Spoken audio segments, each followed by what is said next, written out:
Number 6, court attention by any cost. የምትችለውን ሁሉ አድርገህ የሰዎችን ቀልብ ለመሳብ ሞክር። ቢ ኮንስፒሺየስ፣ የተለየ ሁን። ከመንጋው ጋር አብረህ የተደባለቅ አትሁን። ከሌሎች ሰዎች ሁሉ ተለይተህ ጎልተህ የምትታይ ሁን።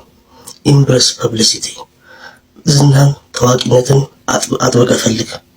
there is no such thing as bad publicity። መጥፎ የሚባል የዝና አይነት የለም። ስለዚህ make a deliberate effort to be noticed። በሄድክበት ቦታ ሁሉ አይን ውስጥ ለመግባት የሚያስችልን እንቅስቃሴ አድርግ። it's better to be talked about than being forgotten።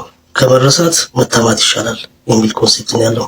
እዚህ ላይ እንደ አንድ ምሳሌ ብናነሳና ብንነጋገርበት የተሻለ ነው ብዬ ማስበው በሀገራችን ባሳለፍነው ሳምንት ከተካሄዱ ትላልቅ ኢቨንቶች ውስጥ አንደኛው የቲክቶክ ክሬቲቭ አዋርድ መሆኑ ይታወቃል። በዚህ የቲክቶክ ክሬቲቭ አዋርድ ውስጥ በሞስት ዲስከስድ እና በጣም ብዙ የተወራበትና ብዙ ሰዎች አስተያየት የሰጡበት መርሃ ግብር እንደነበር ይታወቃል። እንዳየነው እንደታዘብነው አሸናፊ ሆኖ የወጣው ሰው ግን በጣም በሚገርም ሁኔታ በአመት ውስጥ ከሚዲያዎች ላይ ጠፍቶ የማያውቅ ሰው፣ በተለያዩ ጉዳዮች ርዕሰ ጉዳይ ሆኖ ሲነሳ የነበረ ሰው፣ ሲታማ የነበረ ሰው፣ ግማሹ እንዴት እንደዚህ ትውልድን የሚያጠፋ ነገር ያወራል ብሎ ሲወቅሰው፣ ግማሹ በቻሪቲ እና በበጎ ፍቃድ ስራዎች ሲያወድሰው፣ አንዳንዱ ደግሞ እንደ ኢንስፓይሬሽናል ስፒከር አይቶ ምክርና ተግሳጽ ሲጠይቀው፣ እንዲሁም ትላልቅ መንግስታዊ ተቋማትን እንዲጎበኝ በተደረገለት ግብዣ መሰረት ያን ተቋም ሄዶ መጎብኘቱ ብዙ መነጋገሪያ የሆነና በጣም ዘሞስት ከሚዲያ ላይ ጠፍቶ የማያውቅ የነበረ ሰው፣ ፖድካስቶች ላይ ተገኝቶ የሚሰጣቸው አስተያየቶች ሁሉ በጣም ታዋቂና ዝነኛ የሆነ ከጊዜ ወደ ጊዜ አወዛጋቢ የሆነው ሰው ትልቁን ሽልማት ማሸነፍ የቻለበት ሁኔታ እንዳለ አይተናል። ይሄ ሰውዬ ከዚህ ከሩል ነምበር 6 አንጻር በየትኛውም ጊዜ ላይ ከፐብሊሲቲ ትንሽ የለውም፣ የዝና ትንሽ የለውም፣ ከመረሳት መታማት ይሻላል በሚለው ፕሪንሲፕል መሰረት በተለያዩ ርዕሰ ጉዳዮች ላይ ሚዲያዎች ላይ አጀንዳ ይዞ እየመጣ ራሱን ፐብሊሳይዝ ሲያደርግ ሲያስተዋውቅ የነበረ ሰው ስለነበር ያሰበው ነገር ፕላን ባደረገው መሰረት ተሳክቶለት ትልቁን ሽልማት መውሰድ የቻለበት ሁኔታ እንደነበር ሁላችንም በጋራ የታዘብነው ጉዳይ ነው። ከዛ ውጪ የዕለት ዕለትም እንደዚሁ ይህንን ህግ በወፍ በረር ለመተግበር የሞከሩ ሰዎች የተለያዩ ባዕድ አይነት አለባበሶችን የተለያዩ ከባህላችንና ከማንነታችን ጋር ፊት የማያደርጉ በጣም ብዙ ወቀሳ የተነሳባቸው አይነት አለባበሶችን እና ካራክተሮችን ይዘው የመጡ ሰዎች እንደነበሩ ታዝበናል። እነዚህ ሰዎች ግማሹ ሲያወግዛቸው፣ ግማሹ የተለያየ አስተያየት ሲሰጥባቸው ቆይቷል። ውድድሩ እንግዲህ ካለቀ 4 እና 5 ወይም 3 እና 4 ቀናት አካባቢ ያለፈው ቢሆንም ሌሎች ተወዳዳሪዎች ተረስተዋል። እነዚህ በባድ ወይም በመጥፎ ኢሜጅ ተሰጥቷቸው ሲያወዛግቡ የነበሩ ሰዎች ግን እስካሁን ድረስ የማህበራዊ ሚዲያ አጀንዳነታቸው እንዳላበቃ የታዘብንበት ሁኔታ ነው ያለውና there is no bad publicity. It's better to be talked about than to be forgotten። ከመረሳት መታማት ይሻላል። የዝናና የታዋቂነት ትንሽ የለውም የሚለው ነገር ቀድሞ የተገነዘቡ ሰዎች ስለነበሩ በአንድም በሌላ መንገድ ይሄው እስካሁን ድረስ ሚዲያ ላይ ቆየበት ሁኔታ ነው ያለውና የዚህን የሩል ነምበር 6 ወይም የስድስተኛውን ህግ በደንብ አድርገው ማሳየት የሚያስችል ነገር እንደነበር ማየት እንችላለን ማለት ነው። ምናልባት ወደ ፖለቲካው ምሳሌ እንሂድ ካልን ግን በጣም አይነተኛና በጣም ትክክለኛ ምሳሌ ሆኖ መጠቀስ የሚችሉት ሰው የአሜሪካው ፕሬዚዳንት ዶናልድ ትራምፕ ናቸው። ዶናልድ ትራምፕ እንደሚታወሰው በ2020 ምርጫ ተወዳድረው ሉዝ በማድረጋቸው ዋይት ሃውስን ለጆ ባይደን አስረክበው ከዋይት ሃውስ መውጣታቸው የሚታወቅ ቢሆንም ሰውየው ከፕሬዚደንሲ ተነስቻለሁ፣ ስልጣኔን አጥቻለሁ ብሎ ግን እጅና እግራቸውን አጣጥፈው አልተቀመጡም። የፓወርን አሰራር በደንብ አድርገው ያውቁ ስለነበረ ከዋይት ሃውስ ከተሰናበቱበት ጊዜ አንጻር ሀብታቸውና ተጽዕኖ ፈጣሪነታቸውን ተጠቅመው በአንድም በሌላ መንገድ ከሚዲያ ላይ ሳይጠፉ ቆይተው የነበሩበት ሁኔታ እንደነበር ሁላችንም እናስታውሰው ነው። አንድ ጊዜ ግብር አጭበርብረዋል በግብር ስወራ ተብሎ ፍርድ ቤት ሲቀርቡ፣ አንድ ጊዜ የትራምፕ ስኒከር ብለው የትራምፕ ስኒከር ኢናጉሬት አድርገው ሲያስመርቁ፣ አንድ ጊዜ ደግሞ እንደዚሁ ከአንዲት ሴት ጋር የስካንዳል ሴክሹዋል የወሲብ ወሲባዊ ጥቃት ፈጽመውብኛል በሚል ፍርድ ቤት አተካራ ተፈጥሮ በዛ ጉዳይ ፍርድ ቤት ሲመላለሱ የነበረበት ጉዳይ በጣም ለረጅም ጊዜ የሚዲያ ሽፋን እንዲያገኙ ያስቻላቸው ሰው እንደነበሩ ይታወቃል።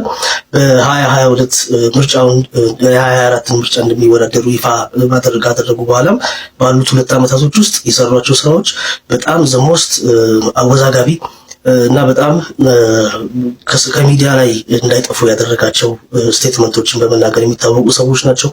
ከአሜሪካና አሁን ካለንበት የ21ኛው ክፍለ ዘመን አጠቃላይ ነባራዊ ሁኔታ ጋር ከዲሞክራሲያዊ ግንዛቤ ጋር ፊት ማች ማያደርጉ ነገሮችን አደርጋለሁ እያሉ ቃል ሲገቡ፣ ኢሚግራንቶችን ጠርጌ ያስወጣለሁ ብለው ሲናገሩ የተለያዩ ነገሮችና ፋታ ሊያሳጣ የሚችል በጣም ከሰዎች ህልውና ጋር የተቆራኙ አዋጆችና ህጎችን አደርጋለሁ እያሉ ቅስቀሳ ሲያካሂዱ እንደነበር ይታወቃል። በመጨረሻ ላይ ምርጫው የተቃረበ ሲመጣም እንደዚሁ በአንድ መድረክ ላይ ቅስቀሳ እያደረጉ እያለ በጥይት ጆሯቸው ተመቶ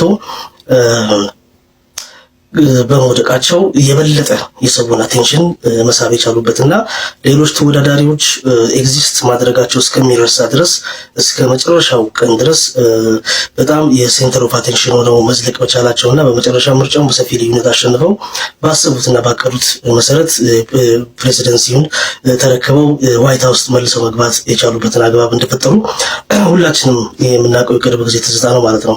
እኚህ ሰው በፓወር ዳይናሚክስ ውስጥ ቅድም እንደተነጋገርነው በስድስተኛው ሎው ኮስት አቴንሽን አት ኤኒ ኮስት በማንኛውም ጉዳይ ላይ የፐብሊሲቲ ትንሽ አለው የታዋቂነት ትንሽ አለው ብለው ሳይንቁ በተለያዩ ጉዳዮች ራሳቸውን ከሚዲያ ላይ እና ከሰዎች አፍ ውስጥ በሐሜትም በውዳሴም እንዳይጠፉ በማድረግ በመቆየታቸው ስልጣን እና ኃይል ማግኘት እንደቻሉ ያስታውቃል ማለት ነው።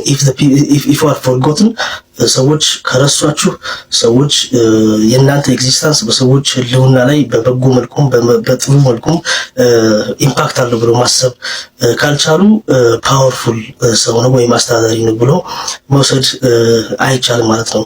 ምናልባት እንደ ተጨማሪ ሶስተኛ ኤግዛምፕል ብናየው ጥሩ ነው ብዬ ማስበው አፍሪካ ሀገራችን ማነው አህጉራችን ውስጥ በ1983 አካባቢ እስከ 1987 ቡርኪና ፋሶን የመራው ቶማስ ሳንካራ የተባለ አብዮታዊ መሪ ነው። ይህ ወታደራዊ መሪ ወደ ስልጣን ከመጣበት ጊዜ አንስቶ የሚታወቅባቸው የተለያዩ ባህሪዎች ካራክተሮች ነበሩት።